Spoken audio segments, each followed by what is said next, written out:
Bonjour tout le monde et puis bienvenue à la leçon A.1 sur la décomposition en facteurs premiers. Euh, donc avant qu'on commence, il faut revoir le vocabulaire un peu. Un facteur, c'est un nombre entier par lequel on peut diviser un autre nombre. Par exemple, un facteur de 6 serait 3 ou 2. Pourquoi? À cause qu'on peut diviser 6 par 3 et 2. Okay? Une puissance, vous l'avez vu l'année passée, c'est une expression, par exemple a à la n, ou 2 exposants 3, composés d'une base et d'un exposant, qui représentent le produit de facteurs égaux. Par exemple, 2 à la 3 peut s'écrire 2 fois 2 fois 2. Essentiellement, ce qu'on va faire aujourd'hui, c'est on va voir comment on peut décomposer un nombre en facteurs. Donc, au lieu d'exprimer un nombre comme 6, on peut l'exprimer comme étant 2 fois 3. Donc, la méthode qu'on utilise pour décomposer en facteurs premiers, c'est la production d'un arbre de facteurs. Essentiellement, ce qu'on fait, c'est on va regarder au nombre. Ici, dans cet exemple, on regarde à 12 et puis on pense par quel nombre est-ce qu'on peut diviser 12? Je sais que je vais diviser 12 par 2.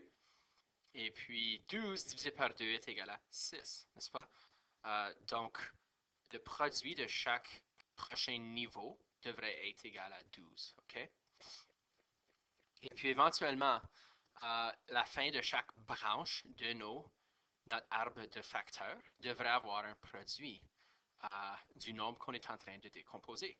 Donc, d'après cet arbre, on peut voir que 12 est égal à 2 fois 2 fois 3 ici. Maintenant, si on veut écrire ça en forme de produit de puissance, on exprime les facteurs répétés, les facteurs premiers répétés,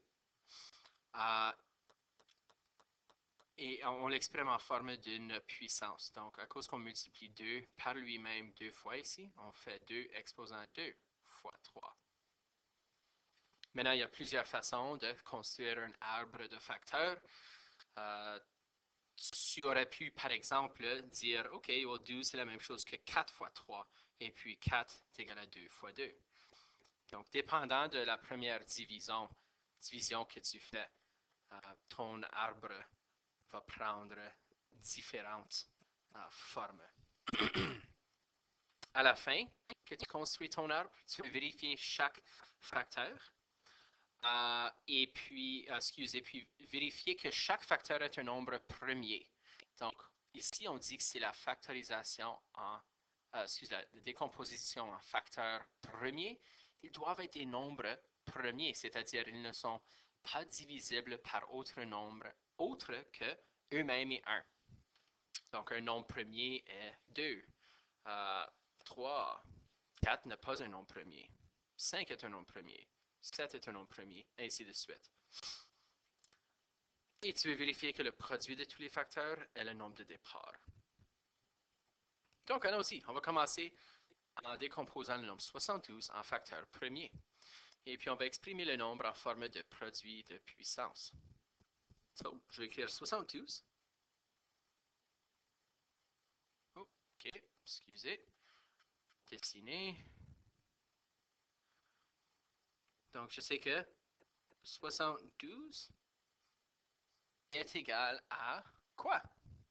72, c'est la même chose que 6 fois 12, n'est-ce pas?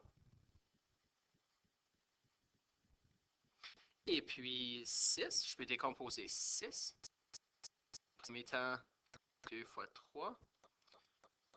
12, c'est plusieurs choses. On peut faire 6 fois 2.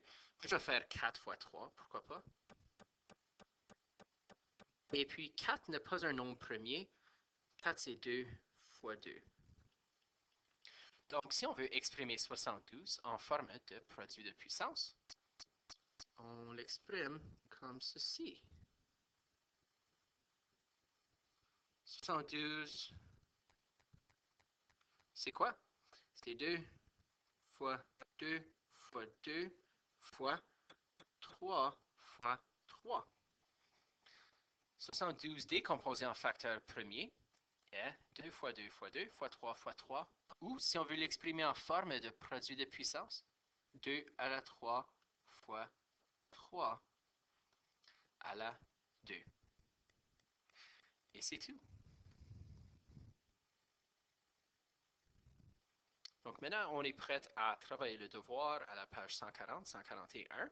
Tu peux essayer ceci avec d'autres nombres. Je vais essayer d'insérer une couple d'autres questions et puis un tout petit quiz que vous pouvez compléter à la fin.